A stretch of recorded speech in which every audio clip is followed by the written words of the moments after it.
सोहन नाम का एक लड़का था। उसके पिता की लोहे की दुकान थी।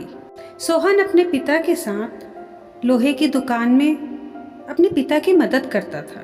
एक दिन उसने अपने पिता से पूछा कि पिताजी, इस दुनिया में इंसान की कीमत क्या है?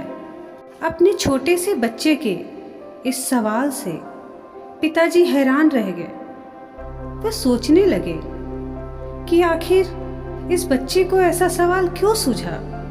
पिताजी ने अपने बेटे को कहा कि बेटा, किसी भी मनुष्य की कीमत को आंकना बहुत ही मुश्किल होता है, क्योंकि मनुष्य की कीमत अनमोल है। बेटे ने पूछा, वो कैसे पिताजी? अगर सभी मनुष्य की कीमत अनमोल होती तो फिर कोई अमीर तो फिर कोई गरीब क्यों होता? किसी को कम रिस्पेक्ट मिलती है तो किसी को ज़्यादा क्यों मिलती है? पिताजी ने अपने बेटे को समझाने के लिए कहा कि तुम स्टोर रूम में जो लोहे का बड़ा सा टुकड़ा पड़ा है वो लेकर आओ। बेटे ने कहा, जी पिताजी। वो लोहे का टुकड़ा लेकर आता है। पिताजी उससे पूछते हैं कि बताओ, इस लोहे के टुकड़े की क्या कीमत है? सोहन बताता है कि 500 रुपये।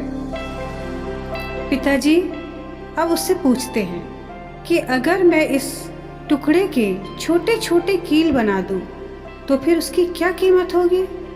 वो थोड़ा सोचकर बताता है कि पिताजी, ऐसा करने से इसकी कीमत बढ़ जाएगी, तब तो और ही महंगा बिकेगा, लगभग 1500 रुपये में। पिताजी अब उसे पूछते हैं कि बेटा, अगर मैं इस लोहे के टुकड़े से घड़ी के बहुत सारे स्प्रिंग बना दूं तो? सोहन कहता है कि पापा, फिर तो इससे और भी ज़्यादा पैसे मिलेंगे। पिताजी अपने बेटे को समझाते हुए बोलते हैं कि ठीक इस लोहे के टुकड़े की तरह ही मनुष्य की कीमत होती है।